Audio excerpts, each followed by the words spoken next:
years. As a pastor, Theodore Dickson has spent all the years of his service on campus ministry.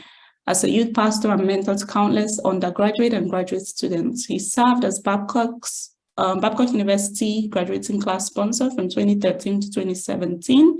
And during this period, he mentored scores of graduating students and provided shoulder for many students, many people to lean on, especially the destitute. He's a selfless leader who spends his time and energy. I'm sorry, give me one second. He's a selfless leader who spends his time and energy in the pursuance of the welfare of others, although not lacking in, he's not lacking, I'm sorry, I have a problem with my system, if you don't mind. Give me 1 second. Okay, sorry about that. So Pastor Dickson is a selfless leader who spends his time, energy, and comfort in the pursuance of the welfare of others. Although not lacking in public speaking skills, Theodore prefers personal ministry, where he spends hours mentoring, counseling, or encouraging both young and old in various aspects of life endeavors. In the simplest terms, Pastor Dickson is a motivator, a counselor, a solutionist, an encourager, selfless leader, and a child of God. Theodore holds a bachelor's degree in theology from Babcock University. He had a first class in 2007 and proceeded to the University of Ibadan, Nigeria, where he obtained master's and doctoral degrees in Old Testament studies in 2010 and 2014, respectively. His doctoral thesis was on child training, an endeavor that was sparked by the desire to deconstruct his inherited negative parenting mindset and the poise to build a home akin to God's ideal. He has authored and co-authored over 30 peer-reviewed articles and book chapters locally and internationally. In 2022, he published a book titled Infant Nurturing, Necessity and Benefits, a fresh look at Proverbs 22, verse 6. He is a member of several professional associations, which include the Biblical Research Committee of the West Central Africa Division of Seventh-day Adventist, International Society for Biblical Literature, SBL, and National Association for Biblical Studies, NABIS. His scholarly areas of interest include Old Testament exegesis and interpretation, Bible interpretation and systematization, family studies with popular interest in the various human, family, social, and environmental factors that impact on early childhood education and well-being of infants. He is very interested in childhood education and well-being of infants. Singlehood and steps, and So he's also involved in singlehood and steps at preparing for marriage, impact of culture on marriage, parenting and parental challenges in a changing society.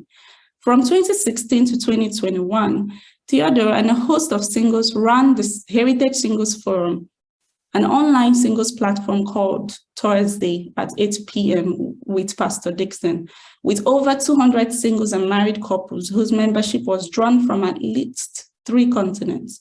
With Theodore as the relationship coach, this ministry shaped the minds of many singles and produced many marriages to the glory of God. Motivated by his love for human psychology, coupled with God's unique grace and spiritual endowment, Theodore runs a family ministry that attracts people from far and near on a daily basis. He is also a pastoral counselor and relationship coach. He is the founder, the host of the Compleat Singles Timeout, an online singles ministry with about 200 singles drawn from different parts of the world. He is currently the acting head, Department of Religious Studies, educator of Insight, Journal of Religious Studies. He currently serves as the secretary to the Biblical Research Committee of the West Central Africa Division of Seventh-day Adventist Church, with headquarters in Abidjan, Côte d'Ivoire, and the editor, Word Daily Devotional Readings since 2020.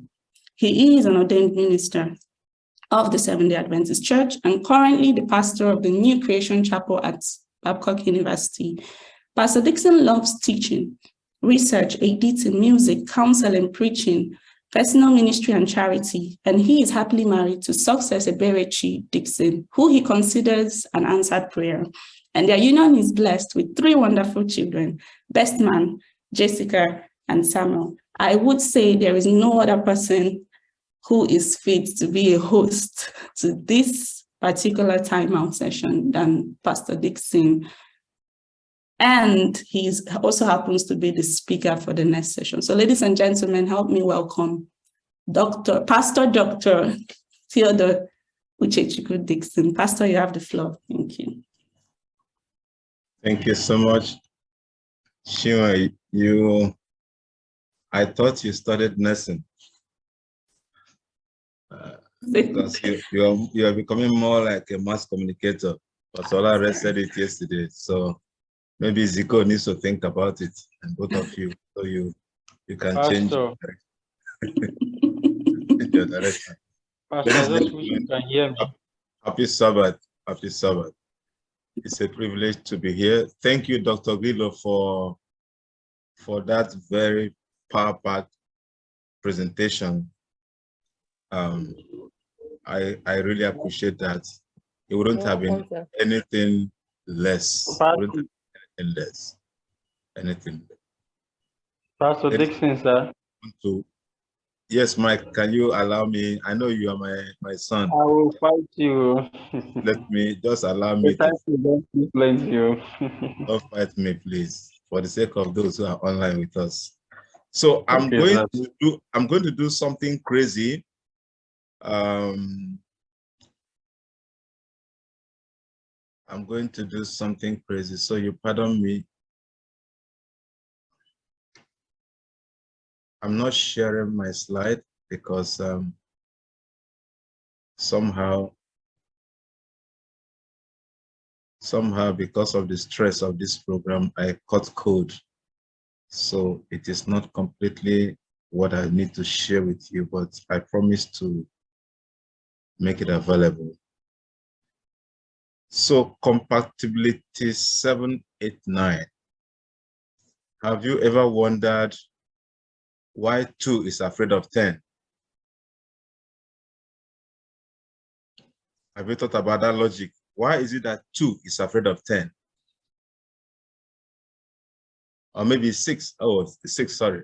Have you wondered why 6 is afraid of 10? The reason is because 7, 8, 9. So 6 is afraid of 10 because while 6 was watching, 7, 8, 9. So I'm going to take us through some of the complex aspects of what constitutes our decision making after you have checked your resource factor, after you have checked your genotype compatibility. That's not all. That's not all. Now, maybe next time Dr. Grillo will come and talk to us. People now check their HIV status. They check it. People even go ahead now to check their fertility status before they get married, because everybody's becoming wise. People don't want to just get into whatever you call love. And it's becoming a little more interesting. But as much as that is important, there are several other things that are very important in relation to decision-making in marriage and then happiness in marriage. So if you are married already and you're here, it's important that even if a mistake has been made, you can still walk around it and make things happen. But if you are not married and you're contemplating marriage, maybe you are already engaged. There's some work you have to do right away to be sure that you and your prospective spouse will have a good ride through your relationship. Because the worst thing that could happen is to ignorantly walk into a relationship. Like I said in the advert, lawyers will say that ignorance of the law is not an excuse at the law court. And I will say that ignorance of your compatibility checks is or amounts to catastrophe or predicament. And this one is a lifetime thing. You can go to prison if you are ignorant of the law and still come out. But if you walk into marriage ignorant of your compatibility levels, you are in for a lifetime struggle. And we only pray that he survive by the grace of God. So now I will ask us to bow with me as I pray, and we'll quickly run through this presentation, because I think that I will just stimulate, cause some trouble, and then I will listen to you as we get the feedback. Father in heaven, thank you for the privilege of coming to share with my friends and family. Thank you for this summit and all that has happened in it. I pray that you will come and take absolute control of this session. Grant me the grace of the Holy Spirit and use me like never before, to your glory and to the blessing of all. In Jesus Christ's name. Amen. Amen. I like to say that there is no marriage that is made in heaven. All the marriages you know about were made on earth. At first, God was the one who formed man and formed the woman and brought to the man. And we would have expected that Adam and Eve would have constituted a very perfect, match. But something happened. And that which happened between Adam and Eve, scientists today have tried to show that the first area of compatibility check, apart from all that Dr. Grillo has shared, is to look at the differences in the brain hemispheres. So the first level of area of awareness that you need to have is to understand how the brain works. In general, the left hemisphere controls speech, comprehension, arithmetic, and writing, while the right hemisphere controls creativity, spatial ability, artistic, and musical skills. Now, the left hemisphere is dominant in hand use and language in about 92% of people. Of course, you need to know that the brain is divided into symmetrical left and right hemispheres, and each hemisphere is in charge of the opposite side of the hand. So your right brain controls your left hand, while your right hemisphere also takes the sensory input from the left side and vice versa. Those who are right-brained, scientists have tried to prove that are supposed to be intuitive and creative free thinkers, and they are referred to as qualitative big picture thinkers who experience the world in terms that are descriptive and sometimes subjective. All right. Now, how do I know if I am right or left-brained? If you're mostly analytical and methodical in your thinking, the theory says that you are left-brained. If you tend to be more creative or artistic, you are right-brained. And this theory is based on the fact that the brain's two hemispheres actually function differently. But as I try to go through, Dr. Grillo is here, she can clarify more, because this is a word of medicine. It is said that females have language functioning in both sides of the brain. So females have the capacity to double cross. Males have a smaller corpus callosum, resulting in more blood flow to the left side of the brain. And as a whole, girls outperform boys in language skills and fine motor skills until they reach puberty. Somebody said some time ago, and I tried to check, that when you bring a guy of 17 years and bring when you bring a guy of 19 years old and bring a young lady of 17 years old, that lady will have more understanding and the level of thinking than that of the guy, although the guy is 2 years older. So all of these go to say that there are differences in the thinking pattern of male and female. Like I said, the right brain and the left brain are connected to the corpus callosum, and each side of the brain performs specific and common functions. The amount of blood flow to both sides of the brain regulates the cortical activities. Now, Because God is wonderful and because God is gracious, there is some kind of bridge that happens between the male and female, thinking pattern as it affects the two hemispheres. Males have more blood flow to the left side of the body, hence the designation male brain. So males are the left side of the body. So men are said to think from the left-hand side, and while the females have more blood flow to the right side of the brain, increasing cortical activities, hence the term female brain. So the left-hand side of the brain is referred to as the main brain, the male brain, while the right-hand side is referred to as the female brain. Now, brain, there is what is called bridge brains, males and females who have increased blood flow to opposite cortical areas. And so you can see that some people are more complex. Dr. Laure said that yesterday, that I think I read that from one guy, I can't remember his name, sometime in 2012, that said that there is a box, an empty box in the head of a man. That is why sometimes men just stop thinking and they're like, what's happening?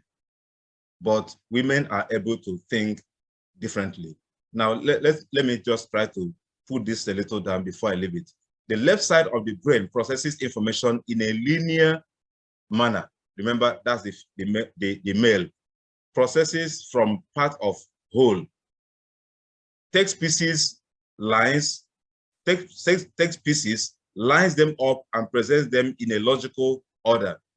The right brain processes from whole to parts. Right brain sees the whole picture first, not the details.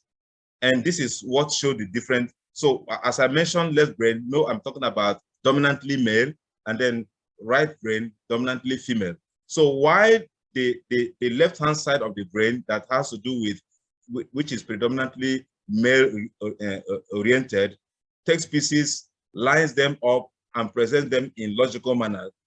The right brain, which is female dominated, processes from whole to parts. So looks at the whole and then comes down to parts, and then it sees the whole picture first before the details.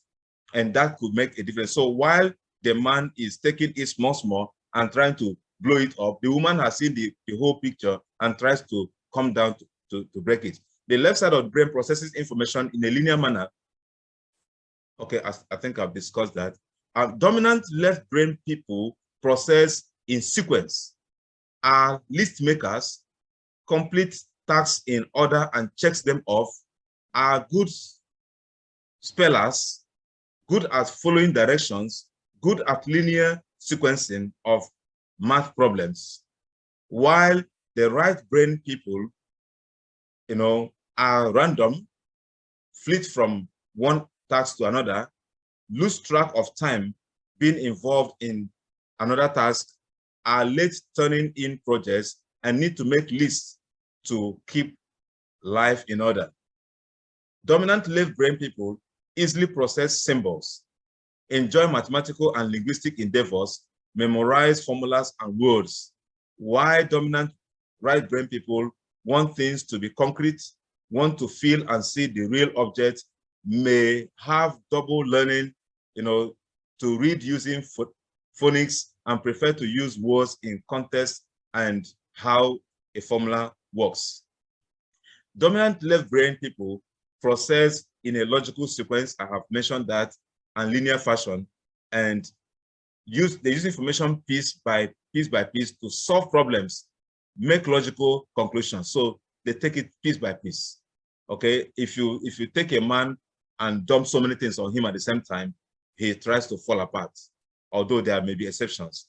Dominant right brain people use intuition, may solve a math problem, but can't explain how, have gut feeling regarding the right answer.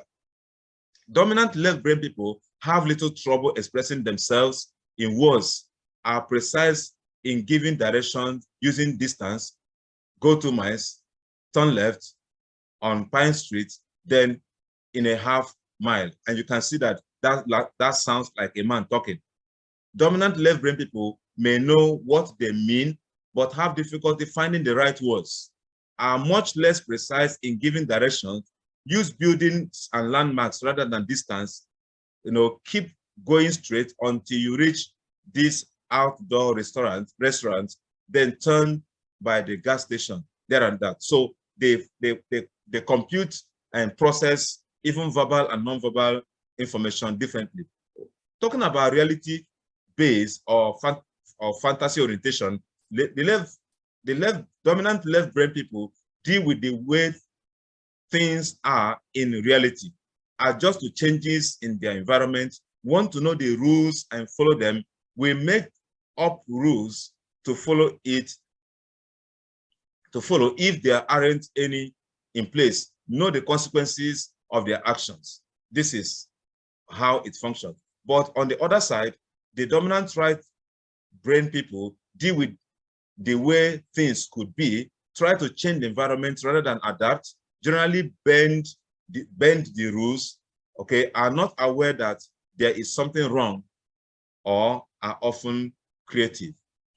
Researchers have long believed male and female brains are different.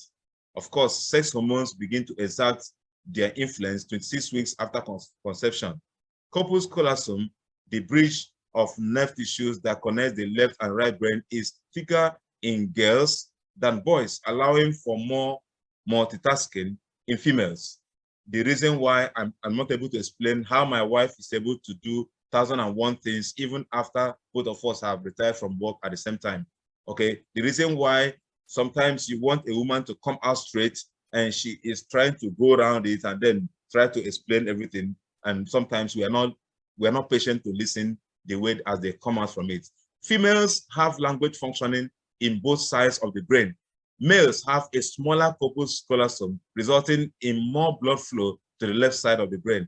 As a whole, girls outperform boys in language skills and fine motor skills until puberty.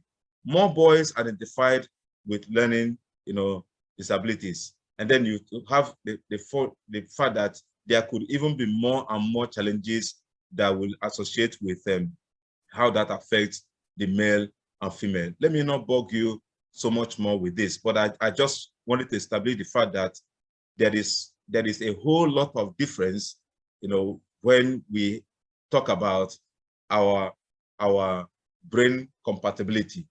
So this is not a function of sin. It's not a function of how we are born. The Bible says, the psalmist says in Psalm 139, line 14, I will praise you because I am fearfully and wonderfully made. Wonderful, marvelous are your works, and that my heart knows too well. So it's important, first and foremost, to really understand how men predominantly think and how women predominantly think, so that you are not surprised.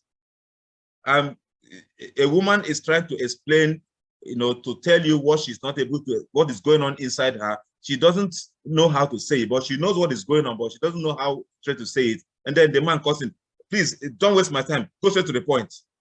When you do that, you are causing trouble. It is because you are not understanding how the female brain works and how they process what is going on inside them. The man can just wake up. I am traveling to, let's say I'm traveling to Port Harcourt. What I'm thinking about is, do I have my papers? Is there money for fuel? Do I have my driver's license? And then are the tires fixed? We move.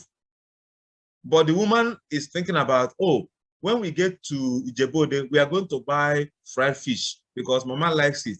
And then when we go to Bini, we are going to buy gari because the period we are going to stay at home, there might not be one and we don't need to bother them. Then she said, when we get to some place, we have to buy this. The man is not bothered about that. So it's important that rather than fight over all of this, you are aware of it, and then you appreciate the differences between the people. Apart from this that I have discussed, the rest of the discussions are functions of the outcome of a tainted world of sin. A tainted world of sin where immediately after Adam and Eve sinned, problems started. But how did the problem start? And that is what I have titled here, the Adamic factor. when we go to Genesis chapter 3, we see a drama. Now, Eve had a conversation, and that could take us back to what I have just discussed now, talking about the right, left brain hemispheres. Eve had a conversation with the serpent, and somehow, let's assume that the serpent is male, and you could see that in the discussion that the serpent presented, he was logical. And obviously, Eve was more emotional. So he was logical, as God said, no, you don't have to. You know, God knows that if you eat it, your eyes will open, you'll be like him. He was very logical and appealed to her emotions. And obviously, Eve gave in to that. She has seen the whole picture. What was important for her is that, hey, I will be like God. So she wasn't interested in the immediate intricacies involved. I will be like God. What a wonderful thing. So she played in. But Adam came. When Adam came, Adam had the opportunity of analyzing the situation and not yield. But guess what he did? Adam willingly sinned. And that is why when you go to the Bible, Paul wrote categorically that Eve was deceived. Adam was not deceived. Adam sinned intentionally. Adam knew the cost because he would have processed what Eve told him vis-a-vis what God has said, and he made an intentional decision. But Adam willfully yielded and took the fruit and ate it. Probably because he had just one wife and he couldn't cope without his wife. Of course, bringing the perspective of what do you call it now, of his emotional crisis that was foundational in the creation of the woman. So if I lose this woman, what happens to me? And that is what every reasonable man must think about. You don't want to lose your wife, because if you lose her, it's just a function of 1 week, 2 weeks, except you bring in another woman. If you don't bring in another woman, if you lose your wife or chase her away, in 2 weeks, you go emotionally bankrupt, because men are emotionally bankrupt naturally. Now, Adam processed very well, but he made a decision. But here is where the crisis happens. Whereas Adam knew the consequences of his action, he went ahead and took that action. But once God showed up, instead of acknowledging that, oh, Father, I've made a mistake, I'm sorry, Adam went to self-defense. And this is the foundation of incompatibility. Adam went into self-defense. Adam first, the woman you gave to me.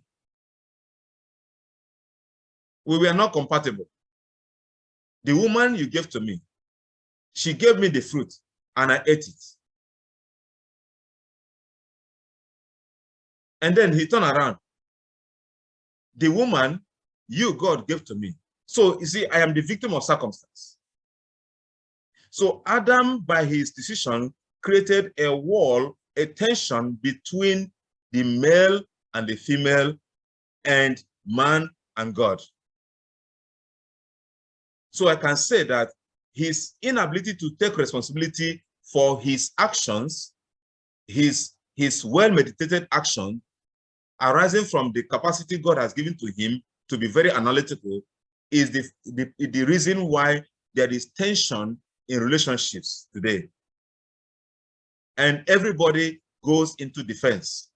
Everybody goes into trouble. And we can keep tracing this as I go forward. When we move away from that point, and we see that at the point of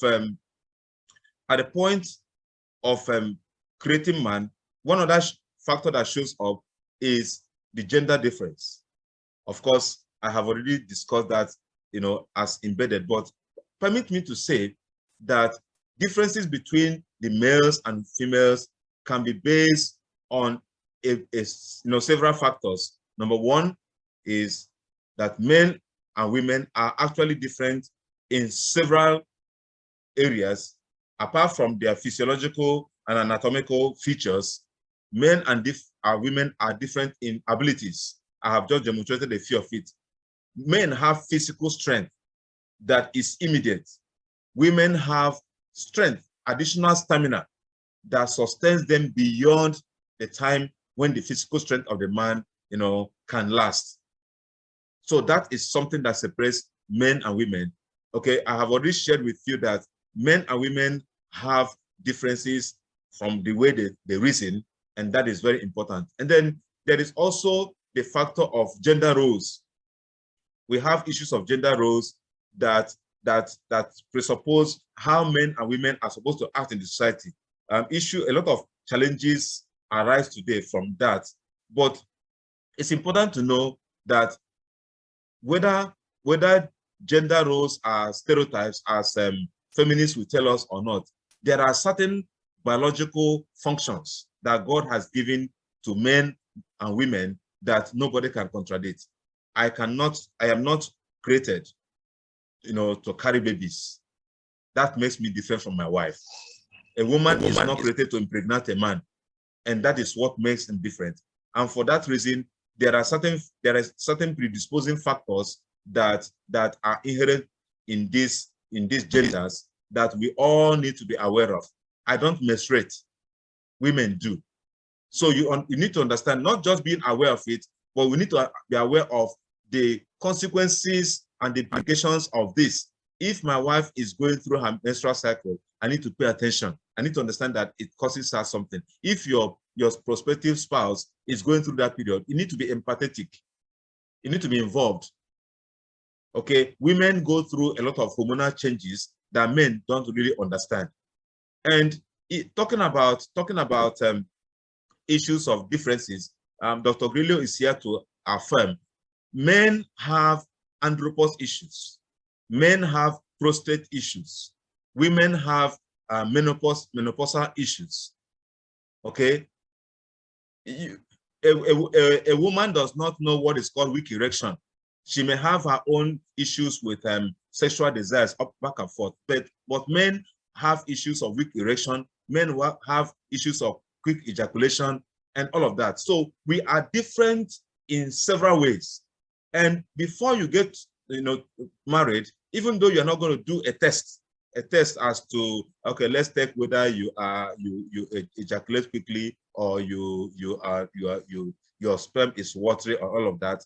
Well, at some point, people even do that fertility test.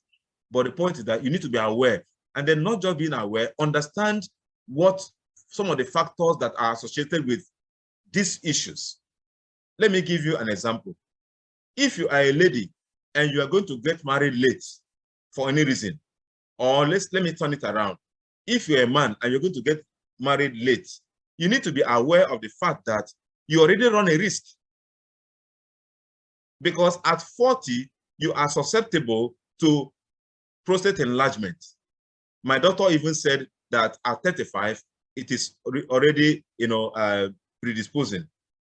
So you need to know that if you are 35 and you're not married, the point is that you may not have a very long period, you may not enjoy sex for a very long period of time in your life. That's the truth. Because once you are 45, my brother, changes will occur. That is the truth.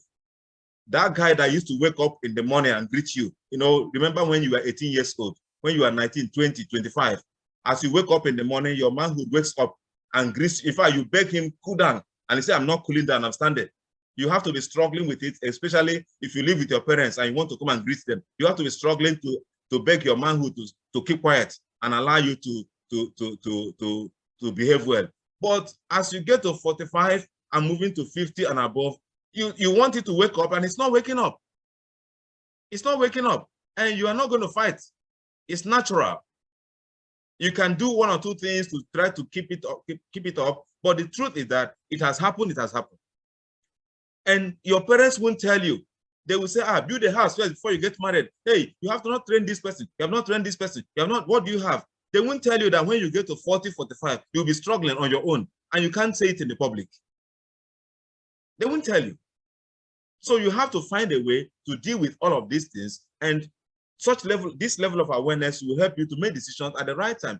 I'm not saying go and look for a woman and marry when you don't have money, but the point is that you start up your life early, you try to be focused, knowing that there is danger ahead of time. And if you're a woman, you are not married, and you are 35 years old, maybe you are being picky and all of that, remember that by 40, you are susceptible to menopause, and the chances of having children become slim. God can intervene and help you, but there is a reality you have to face. So if you're not married as a man and you're 35 and you're going to 40, the question is, how many years more are you going to enjoy sex? I don't want to go into discussion of the age difference in marriage, but let me tell you that going to marry somebody who is way older than yourself is a shipwreck. It's a sexual shipwreck, because when you marry a man that is quite older than yourself, and then you discover that maybe, let's say, a woman is 25 years old and you marry a man who is 35 years old, 10-year difference. By the time he is 45, 10 years after, you are just 35. At 45, he's already struggling with enlarged prostate. He's already struggling with weak erection, quick ejaculation, watery sperm, and then you are still there very active. It can no longer satisfy you on bed. It becomes very difficult, extremely difficult. When he is 50 and ripened with all of these challenges, you are still 40. So it's important that you know the differences and then make right decisions so that you don't have a predicament in your relationship. Let me leave that and go to something else. Gender differences go forth into the point that it even talks about what a woman can do and what a man cannot do in the house. We need to clarify that there is no responsibility at home that a man cannot do. There's no responsibility at home that a woman cannot do. Don't try to be stereotyped and say, oh, women, the kitchen belongs to the women. Women, no. Men can cook. I cook very well. I cook. In fact, my wife chased me out of the kitchen. I'm sure some of you have heard it before, because my both parents were certified cooks and we cooked in our house. But I needed to respect my wife and allow her to own the kitchen. But don't run away. Don't also chase your husband away. Men, help your wives. Or no, men who are getting ready to marry, understand that you don't have to go and sit in the parlor, cross your leg when your wife is suffering in the kitchen. So gender compatibility is very, very important in marriage. Gender could go a long way in affecting even how we age. Gender differences, extend to how we age and the kind of sicknesses that trouble us. The next thing is cultural compatibility. Now, there is the struggle between intercultural and intracultural marriage. Cultural compatibility means marriage between two people who hail from the same ethnic group, race, religion, nationalities, education, economic, and social status, and have somewhat similar upbringing. But I can tell you that that may not just be enough to define cultural compatibility, because there are people who are from the same culture. There are people who are from, let's say Igbos, for instance, what I know very well. Among the Igbo, there are different subsets of cultural subsets. Somebody who is from Ngwa and somebody who is from Mbise have different cultural perceptions. Somebody who is from Enugu is entirely different. Somebody from Umuahia is entirely different. Even among those who are Ngwas, there are even differences. So to say, I want to marry from Igbo, I am an Igbo man, I want to marry from Igbo, it's not enough, because within the Igbos, there are differences. But are there advantages that we can have when we marry from our cultures? Yes. If you marry from your culture, there is a possibility that your children will understand your language. They will not have issues with, acceptability. They will not have issues with trying to learn new languages or try to adapt to some very entirely strange cultures. But that does not necessarily mean that marriage must only happen within people of the same culture. You can also marry from with somebody who is of a different culture. But before you do that, understand the cultural differences. Try to know what are the differences. Differences in food, differences in dressing, differences in how people comport themselves and greet each other, how to give respect. A boy finished his studies at Babcock University and went home. And when he got home, because all through his stay in Babcock, he had learned how to bow down, Ekarosa. And then when he got home and started doing that, the mother went and reported to the pastor that the boy has gone mad. because in the East, nobody does all of that. So you have to understand, because if you travel to your in-laws and begin to manifest a seemingly different cultural, ideology, that may cause problem and misunderstanding for you. It's important to know that. What about intellectual and mental compatibility, what we call IQ? Of course, for those who don't know, intellectual quotient or IQ has to do with a number of or a number used to express the relative intelligence of a person. It is one of many intelligence tests. An intelligence quotient or IQ is a measure of what psychologists call our fluid and crystallized intelligence. Put simply, an IQ test measures your reasoning and problem-solving abilities. Now, this is very critical. You don't just walk into a guy or a girl and because she is beautiful, because he is handsome, you are carried away. You must be able to ensure that both of you have a level of reasoning together. You must have to balance up the fact that you can, both of you are at the same frequency, even if not at the same frequency, but you are on close range. Because if you tell you're in this conversation with somebody you want to get married to, and you are talking to the person, you want a quick answer, the person listens to you and is looking around, and then after 15 minutes, the person brings the answer, and you're wondering, are you talking to me? There are people that, the reasoning ability is just so wide, and that also affects their problem-solving skills. And you want somebody that you are married to, that two of you can be pumping in together, you are reasoning together and things are working very well. Now, I don't want us to confuse this with educational compatibility. There's also educational compatibility. But if you have a very high IQ and you're not educated, you can actually marry somebody who's educated far more than yourself. Because whereas the person has degree qualification, with all the attendant information that come with it, the other person who has high IQ and may not have attended the same level of educational qualification can still match up with you. The person can match up with you very, very, very well. But if the person is educated, has degree certification, but has low IQ, it doesn't make up. A degree certificate does not make up for low IQ. So people who get married people who want to marry must check intellectual compatibility. Be sure that yourself and this person are able to reason together. Now, let me say that intellectual compatibility is a continuum on which the position of a couple or prospective couple changes as their maturity and ability to resolve conflicts change. People can become, emotionally intelligent or even grow in their intelligent quotient by the reason of association, by the reason of becoming intentional in learning processes.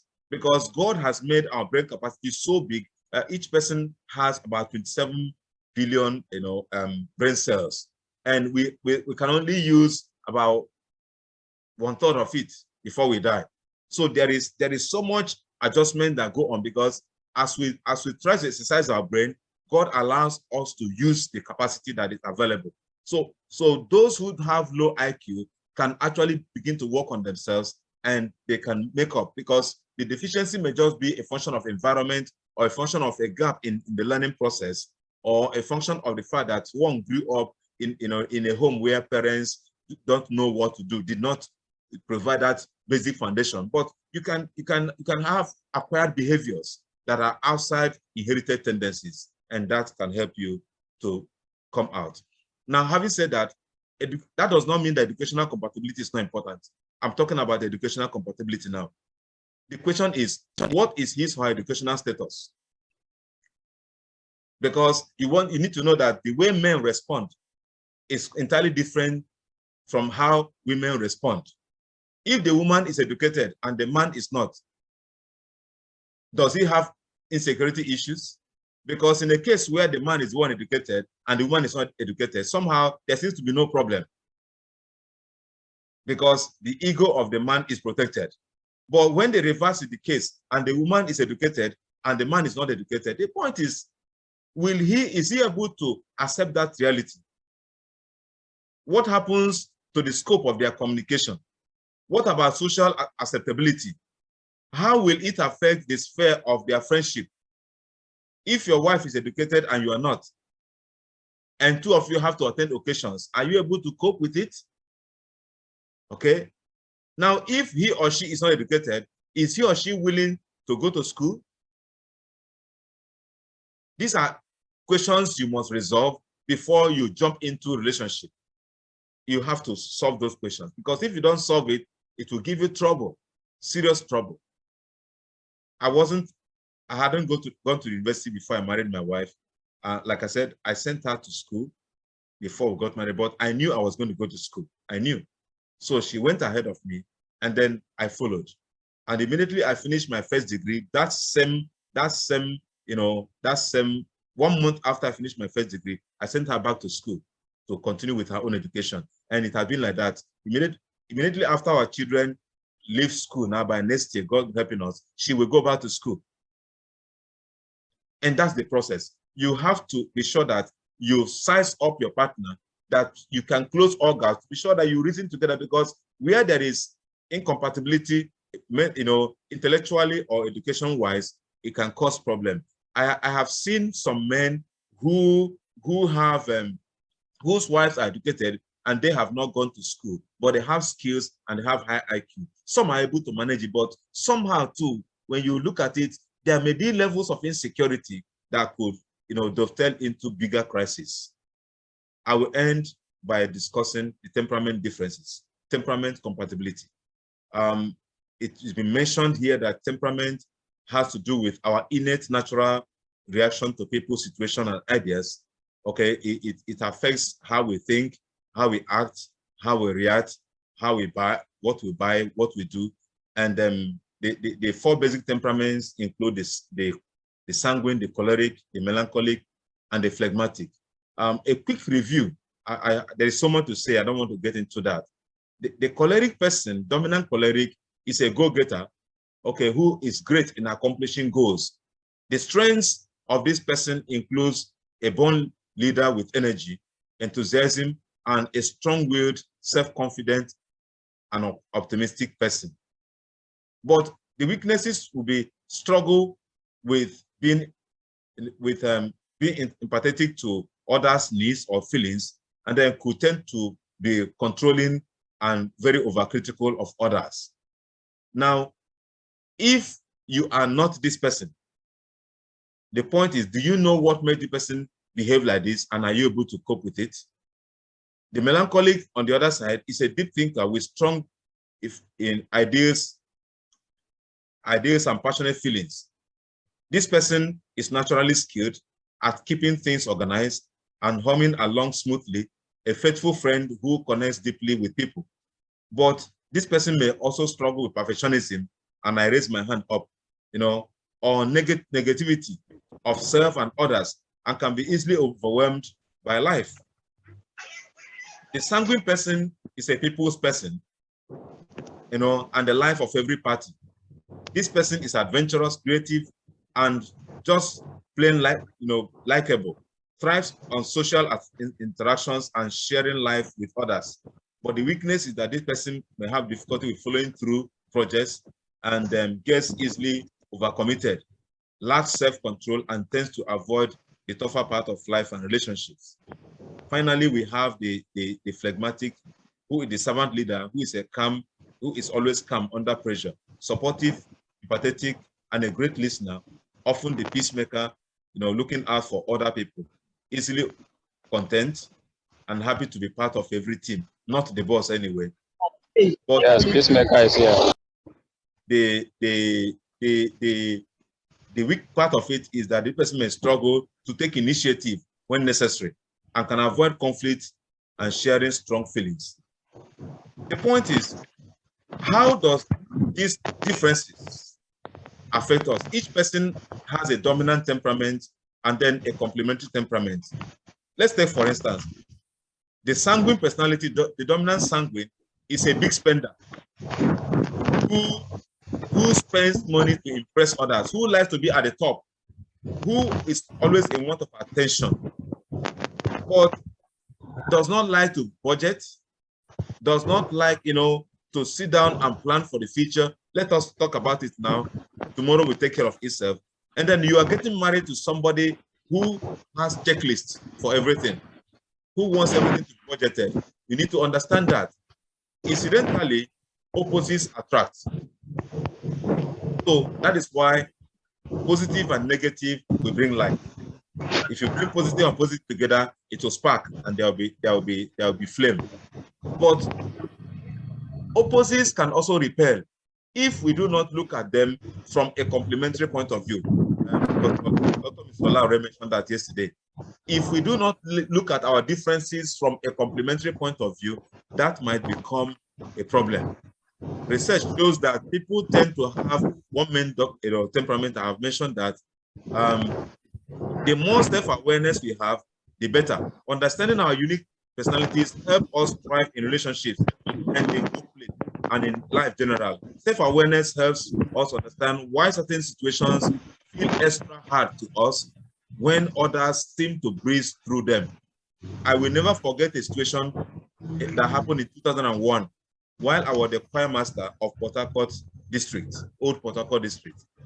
Something happened and I was yelling, I was angry and fuming because I am choleric and melancholy 50-50. Now, while I was fuming, because I have this high expectation of everything, the choir chairman, who is a dominant phlegmatic, came around and he asked what happened and they explained to him. The guy just responded and said, I don't see any reason for you to be angry here. To be frank with you, he flattened my tire. He made a mess of me. So sometimes when we get angry, it's not because the situation is what making us angry. It is because of our personality. And we need to understand that. So opposites will attract. How we react to situations is dependent on whom we are and not necessarily, what the other person has done. Knowing our natural temperament helps us know our own individual needs.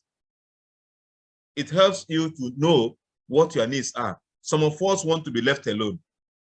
If you are an outgoing person and you marry somebody who's opposite of you that always wants to stay alone, understand it and don't kill the person. So allow the person, and then two of you can, okay, you want to rest for 2 hours. After 2 hours, we'll go for shopping. Is that okay? And this person says, let us have budget. Let us sit down and budget. Okay, we will budget for 80% of our income, and then we leave 10% for you to play around. Something like that. Finally, friends, let me call your attention to the fact that there is spiritual gift diversities.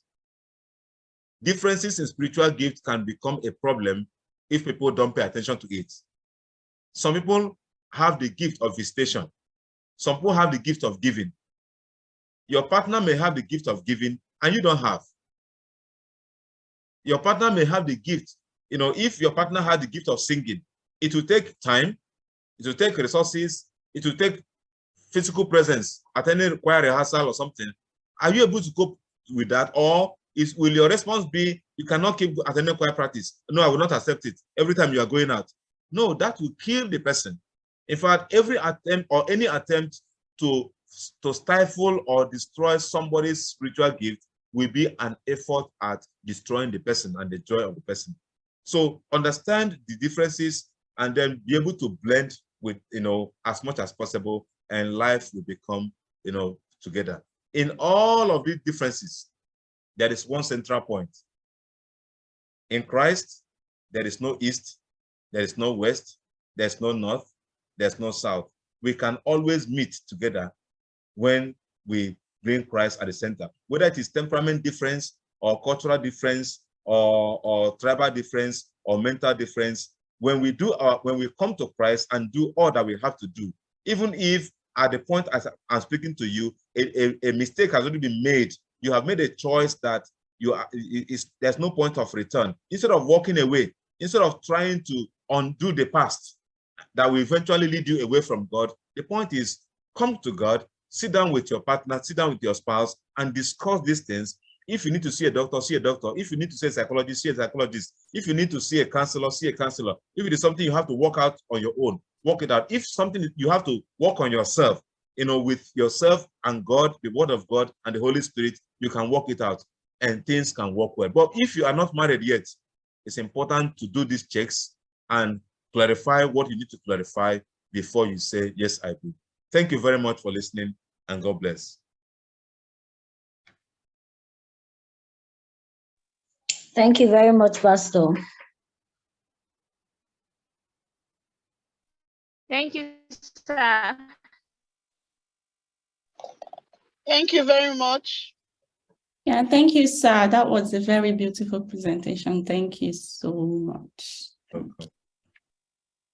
Thank you, Pastor Dickson. It was wonderful, interesting one.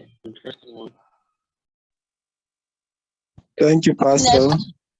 So it was a beautiful Thank you so much, presentation. Pastor. Hey, Fidel here. Okay, Fidel is here all the way from Ghana. Hi, Pastor, how are you? I'm good, man. Pastor, I thank you. really enjoyed your presentation. Oh, we thank God. I It's enjoyed Auntie Benny. She's fine. She's fine. That's right. Yes. All right, so we should be going into the question and answer session, and Pastor Bikeze will handle that for us. So I would ask him to take over at this time. So Pastor Dickson and Dr. Grillo, just get ready to, answer the questions that would come up. And if you have, you can drop your questions on the chat as well. Can I make an appeal, please? Sure. Dr. Grillo, please pardon me. We have the send forth of 2 of my colleagues at 4. So if you could take my questions first, that would be beautiful. Dr. Grillo, Angel. So you guys could direct your questions first to me. Let me answer before it's too late for me to leave. Thank you.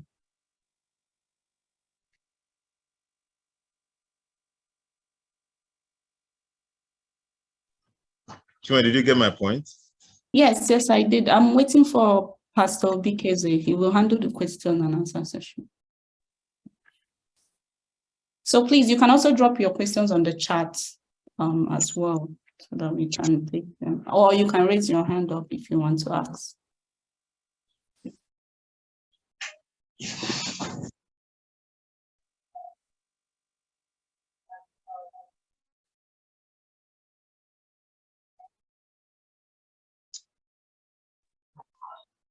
Are you sure Pastor Bikeze has not got network issues? I think can just roll along. All right. So if you have questions, drop them on the chat or raise your hand for Pastor Dickson in particular. If you also have questions for Dr. Elizabeth Grillo, you can also get yours ready as well, but we'll take Pastor Dickson's own first. So if you have questions for Pastor Dickson, you can raise your hand or drop them on the chat and he will answer. Already. Oh, there's a hand. Oh, sorry, I can't see. All right, Michael. Okay. All right, so Michael, you can ask your question. You can unmute. Okay, thank you, Grace. Thank you, Grace. Thank you, Pastor, for this wonderful presentation. I quickly want to ask chip in something for clarification. I don't know whether you can hear me. Mike, please go ahead. We are hearing you. Take some time. Oh, okay, sir. Oh, please, I want you to enlighten me about when you mention gender roses. You talk about paying attention to your wife when she's ovulating, menstrual cycle. So how do you pay attention to your wife when she's ovulating, when she's bleeding? How do you pay attention to your wife? That's the first one. Secondly, the second question is you talk about intercultural marriage. and you also dwell on the advantage of getting married to someone who is from the same ethnic line with you. You give few instances and also the advantage, but you didn't talk about the disadvantage of getting married to someone who is not the same tribe with you. So please, can you do justice to that as well? Thank you very much. I have one daughter, and as early as she started menstruating, I was aware, and we talked about my daughter, my wife here. I'm talking about my daughter. So if I could get involved with my daughter, if my daughter's menstrual cycle comes up, we talk about it, because she's my child and I have created a space for her to talk. So if my wife, who lives with me in the room, and we sleep together, we birth together, we stay naked together, so what's the problem? I should be able to know that at this point she's, in fact, before her period comes out, maybe you need to know this, before her period comes out, she will announce it so that we can have the last round of sex before the 4 days break. So she wants to be sure that I caught that, because if I didn't get it and then I had to go on 4 days holiday, that would be a long period of time. So she allows me to have that last round of sex before it comes out, and so that I will have the energy to endure for 4 days. And then when she comes out, the ministry continues. And then if she is during her ovulation, so we are sure that we are not doing anything that will constitute a risk, because as it is now, we don't want another child. So you have to know all of that. You have to be involved, my brother. You don't have to look at life from far away. Okay, she's your wife. The Bible says she's your life. Both of you are no longer two, but one. So whatever concerns her concerns you. And that's the only way you can actually contribute to not only making her happy, but helping her stay alive. So when she responds in certain ways, you know that, oh, then you read up to. I recommend that every gentleman that is here reads that book, Every Woman. There's a book called Every Woman. I'm sure it's still available. One small book called Every Woman. I was recommended. Yes, I have a copy. Please read that book, Every Woman. If you read the book, Every Woman, you understand female psychology, what happens to them, the things they go through, and how you can help.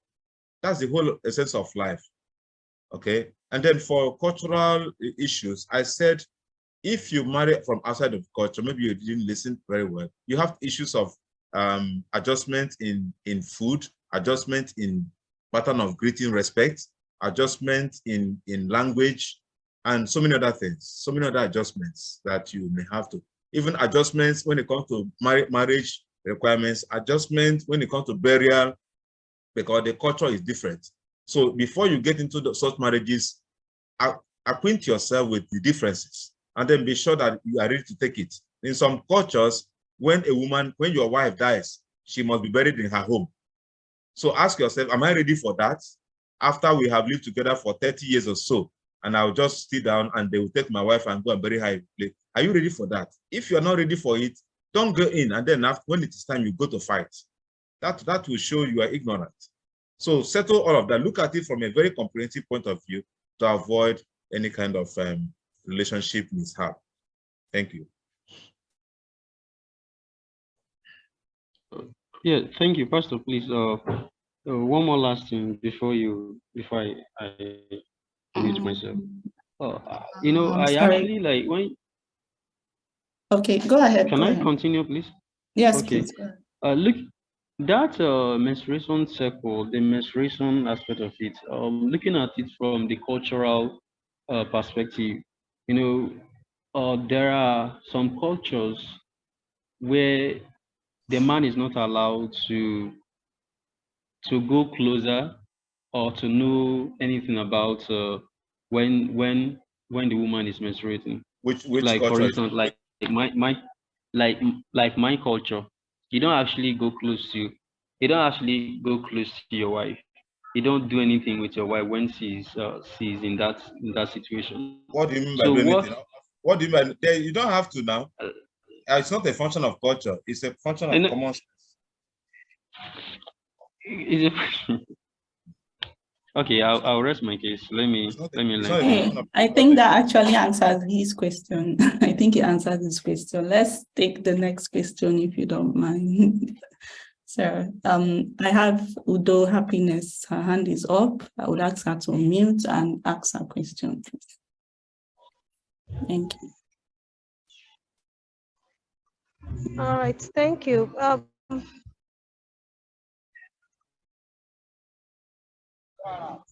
Hello, sir.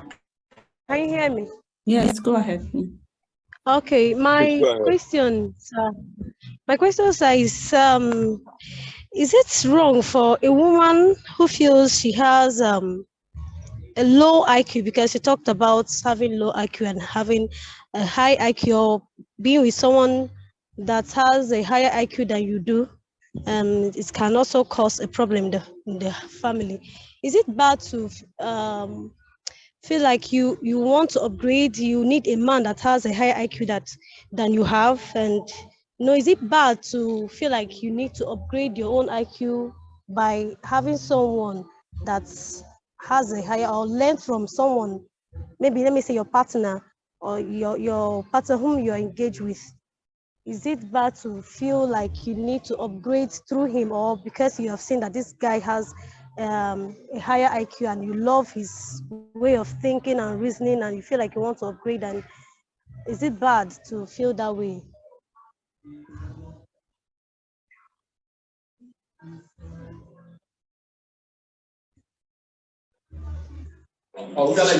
Yes, sir. Yeah, the point is that rather than marry somebody who has a higher IQ than yourself, the thing to do is to work on yourself. You work on yourself because IQs, like I discussed, can be proved upon. You can actually work on your IQ and then be able to become a little more, emotionally intelligent, or upgrade your intelligence quotient. You don't have to go and marry somebody because he has IQ and you don't have, the person can help you. Actually, marriage is not a place where you go to become a dependent population. You don't go to marry because let me marry somebody who will help me grow spiritually. Let me marry somebody who will help me do that. It's not the best thing to do, because when that is the intention for going to marriage, you obviously become a burden to your partner. You're not supposed to go into marriage as a dependent population or as a parasite. So part of your spiritual, mental development is to become an all-round single, a complete single, before you get into marriage. So if you identify an area of weakness, begin to work on it before you step into that marriage. Is that okay? Okay, so I have another question concerning age bracket. Go ahead. Most times our parents, they will tell you need to marry a matured guy, someone who is more mature than you are in terms of age. And sometimes when they get to know that you are somehow 2 years or 3 years, that's your age bracket is just 3 years difference and 2 years difference or something like that. They'll be like, are you sure you can cope with this person? He's not matured enough, that kind of a thing. I don't know. Is there a way of talking to our parents, like you being the one that is going into talking to your parents in a way they will understand that these things are outdated, like the way they felt it those days, that's no longer the way it works now, because that is the teaching that you need to marry someone that is 5 years, 10 years more mature than you are, like older than you. Is there a way of letting your parents, without hurting them? Because they always want to, some of our parents want to take control of the kind of person their daughter marry. or their son, mostly the male, you know, you went to marry a small child or something like that. Is there a way of letting our parents know this, telling your parents that the era has passed and they won't feel hurt? You're trying to belittle them or something like that. You must be careful not to insult them, because if you insult them, it's already dead on arrival. So what you need to do is to let them know the difference. Of course, 5 years difference is not bad. You know, between 1 to 5 years is not bad. If it also dovetails into 6 years, that's okay. But going wider than that can cause you a serious problem in the future, like I've explained. And these parents don't know these things, don't understand this, so it may not make sense. So talking things over can help, solve the problem. Dialogue can always, help out in these areas. Okay, so Yeah, thank you very much. But don't go insult your parents because of that. It doesn't make sense. Okay. Right, I think that's the last question for. Okay, there is one more hand. Hello, Pastor. I hope you can hear me. Yes, I'm here. Okay, there is one more hand. Vina hand is up. Vina, can you go ahead and ask your question so that we can start taking questions for Dr. Elizabeth? Yes, good afternoon. Thank you, Doc, for that wonderful presentation. My question is also in line with the last person that asked. Apart from the erection problem when it comes to age difference, are there other disadvantages of getting married to someone that is way older or way younger than you are?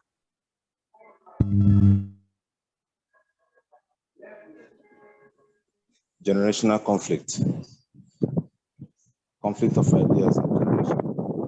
You are in the 21st century, he belongs to the 19th century. You are telling him about Instagram, he doesn't know what you're talking about.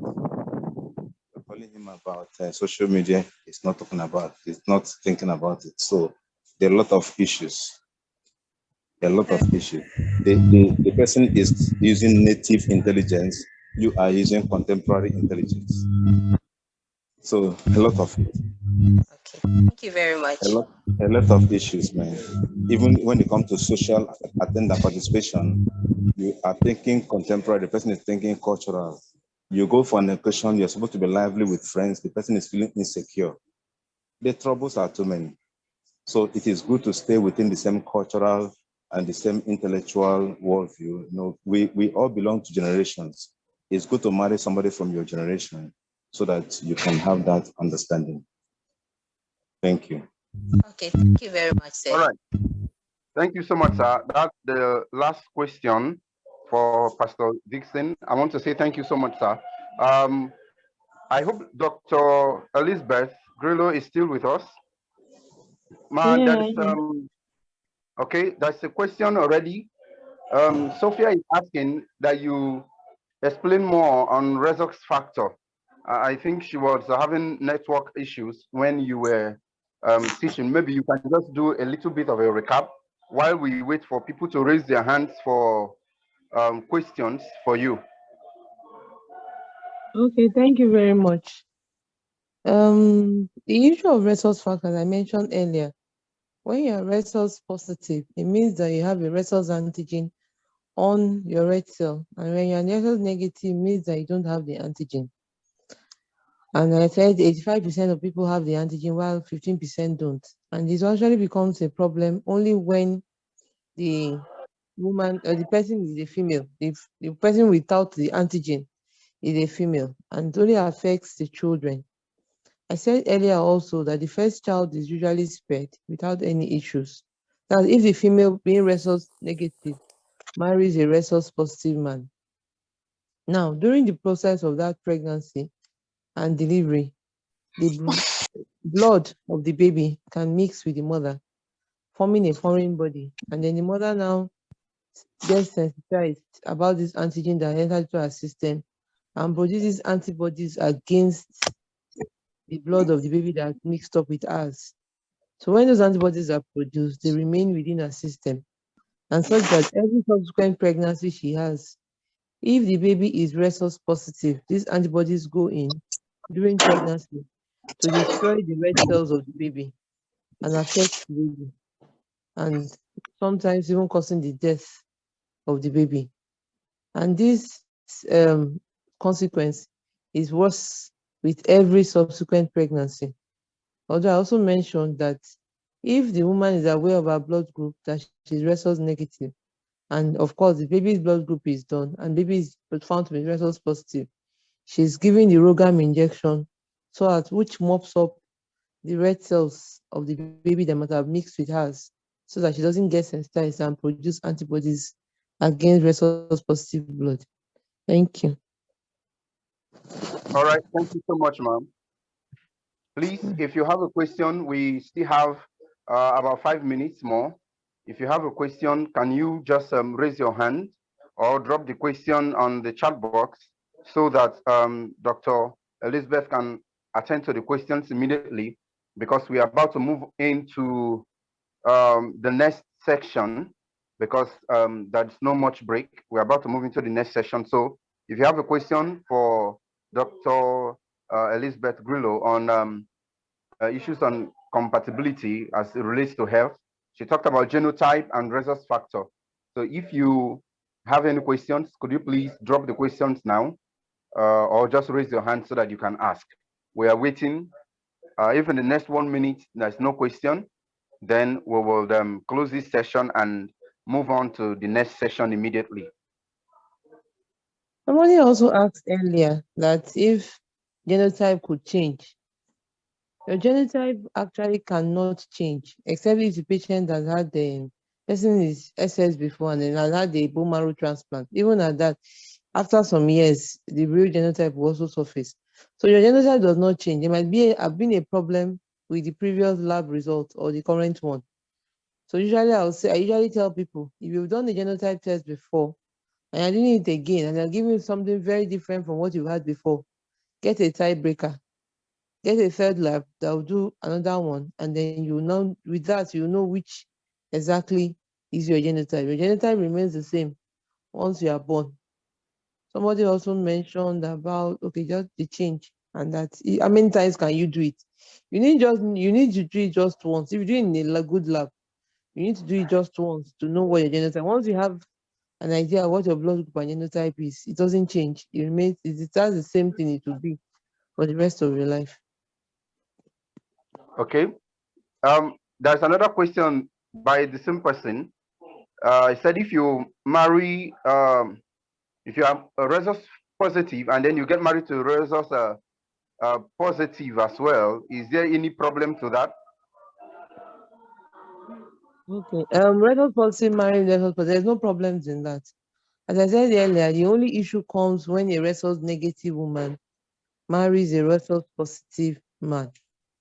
And of course, as I said too before, it's not really an issue because there's a solution to that. You have to take that Rogam injection. The only problem would arise if you don't take that injection after the first delivery or any abortion that you've had or miscarriage that you've had after 12 weeks of gestation. All right. The last question on the chat box by Pauline says, Doc, what's your comment on psychiatric conditions? Well, unusual psychiatric conditions, it depends on what the psychiatric condition is. And also depends on you yourself, if you can cope with that condition. We've had people that have married, because usually psychiatric patients, when they are on their medications, they are like every normal human being walking the streets. It's only when they avoid to take their medications or they undergo a stressful event that takes them out of their normal thinking, out of the preferred thinking pattern.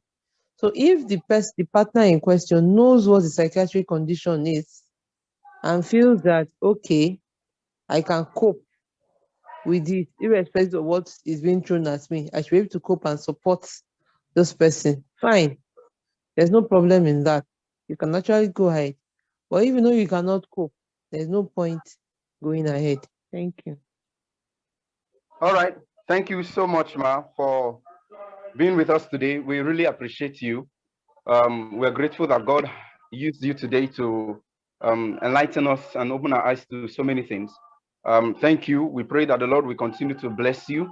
The Lord will continue to lead you. The Lord will continue to protect you and fill you with more wisdom as you do your work. And also, when next we call on you, please do answer us. We are very grateful. Thank you. The Lord will bless you in the name of Jesus Christ.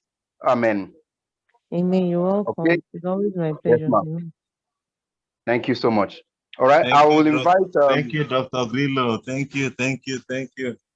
You're welcome, sir. God bless you.